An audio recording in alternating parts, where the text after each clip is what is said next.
आज Doubtnut app download करें। Doubtnut पर अपने सभी गणित, रसायन विज्ञान, भौतिक विज्ञान और जीव विज्ञान के डाउट्स का करो सफाया। बस प्रश्न की फोटो खींचो, एक ही प्रश्न को क्रॉप करो और तुरंत वीडियो सोल्यूशन पाओ। अभी डाउनलोड करें।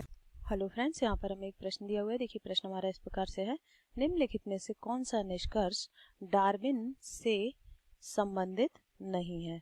इसके लिए गाइस हमें चार ऑप्शन दिए गए हैं। पहला ऑप्शन हमारे पास है योग्यतम की उत्तरजीविता, दूसरा है अस्तित्व के लिए संघर्ष, तीसरा है उपार्जित लक्षणों की वंशागति और चौथा है प्राकृतिक चयन द्वारा जातियों की उत्पत्ति। तो आइए गाइस हम देख लेते हैं कि इन चारों ऑप्शंस में से हमारे प्रश्न का उत्तर कौन सा होगा। तो गाइज हम यहाँ पर बात कर रहे हैं किसकी, डार्विन की। डार्विन हमारे क्या हैं, एक साइंटिस्ट हैं। और डार्विन ने क्या दिया था, डार्विन ने जो थ्योरी दी थी वो दी थी प्राकृतिक चयनवाद की थ्योरी।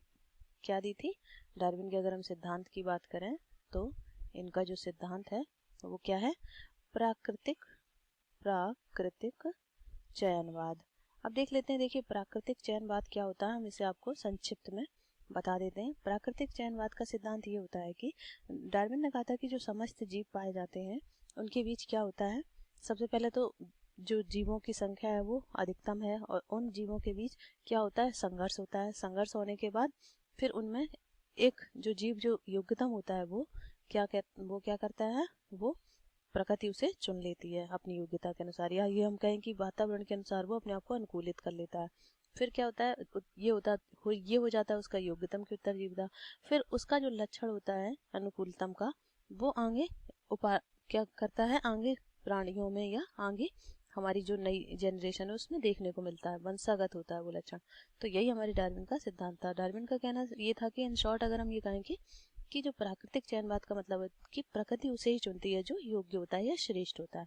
अब हम देख लेते हैं गाइस हमारे ऑप्शंस की तरफ। तो इसमें जो प्राकृतिक चयनवाद है इसमें कई तरह के स्टेप्स आ जाएंगे। जैसे कि सबसे पहले क्या होता है, जीवन में संघर्ष होगा, जंतुओं के बीच क्या होगा, अपने अपने अस्तित्व के लिए।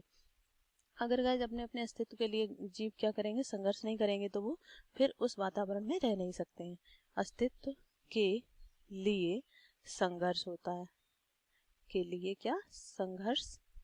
दूसरी बात क्या है, अब संघर्ष हुआ तो उसके बाद क्या है कि जो योग्यतम जीव है, या हम ये कहें कि जो जिसने अपने आप को वातावरण के प्रति अनुकूल बनाया, तो उसको हम बोलते हैं क्या, योग्यतम की उत्तरजीविता। योग्यतम की उत्तरजीविता, योग्यतम की क्या हो जाएगा, उत्तरजीविता हो जाएगा। फिर क्या हो जाएगा, अब प्रकृति उसी का क्या कर लेगी, नेचुरल सिलेक्शन बोलते हैं हम जिसे। प्रकृति क्या कर लेती है, उसका चयन। तो इसी को हम बोलते हैं प्राकृतिक चयन। क्यों, क्योंकि प्रकृति उसे क्या कर रही है, चयन कर रही है। तो इसी को हम बोलते हैं मिला जुलाकर प्राकृतिक चयनवाद का सिद्धांत, जो कि डार्विन का सिद्धांत है। और ये किससे रिलेटेड है, ये हमारा रिलेटेड है जैव विकास से। किससे रिलेटेड है, डार्विन ने अगर पूछा जाता है कि डार्विन ने कौन सी थ्योरी दी थी, तो उन्होंने जैव विकास से रिलेटेड थ्योरी दी थी, जैव विकास या इवोल्यूशन से। अब हम देखते हैं हमारे ऑप्शंस। पहला ऑप्शन हमें दिया हुआ है योग्यतम की उत्तरजीविता, तो ये हमारे डार्विन ने दिया हुआ है। देखिए यहाँ पर ये देखिए योग्यतम की उत्तरजीविता है ना। नेक्स्ट हमें दिया हुआ है अस्तित्व के लिए संघर्ष, तो अस्तित्व के लिए संघर्ष करते हैं प्राणी, ये भी बताया था डार्विन ने। अगला दिया है उपार्जित लक्षणों की वंशागति। तो गाइज यही हमारा जो है ऑप्शन थर्ड, ये प्रश्न का क्या हो जाएगा, उत्तर। क्यों, क्योंकि यही डार्विन ने नहीं दिया था। हमसे प्रश्न में क्या पूछा गया कि कौन सी ऐसी निष्कर्ष है या तथ्य हमारा जो डार्विन की थ्योरी से रिलेटेड नहीं है। तो ये दिया किसने था, यहाँ पर हम बता दें आपको, ये दिया था लैमार्क ने। लैमार्क ने कहा था कि उपार्जित लक्षणों की वंशागति उसे कहते हैं जो जीव अपने जिन अंगों का ज्यादा प्रयोग करते हैं वो अंग ज्यादा विकसित होते हैं और आगे पीढ़ी में देखने को मिलते हैं।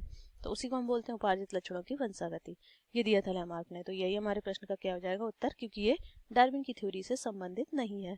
नेक्स्ट हमें दिया हुआ है प्राकृतिक चयन द्वारा जातियों की उत्पत्ति। तो ये भी दिया हुआ है। देखिए प्राकृतिक चयन हुआ, फिर वही जो पीढ़ी बनी वो हमारी वंशागत हुई आगे। तो ये तीनों दिए थे, बाकी ये नहीं दिया था थर्ड वाला। तो इस तरह से हमारे प्रश्न का ऑप्शन नंबर फर्स्ट, सेकंड और फोर्थ गलत हो जाएगा। थर्ड ऑप्शन हमारे प्रश्न का उत्तर है, जो कि करेक्ट है। आई होप गाइज ये प्रश्न आपको समझ आया होगा। Thank you. कक्षा 6 से 12वीं से लेकर नीट, IIT, JEE वो एडवांस के लेवल तक 1 करोड़ से ज्यादा छात्रों का भरोसा। आज ही डाउनलोड करें डाउटनेट ऐप या व्हाट्सएप करें अपने सारे डाउट्स 8400 400 400 पर।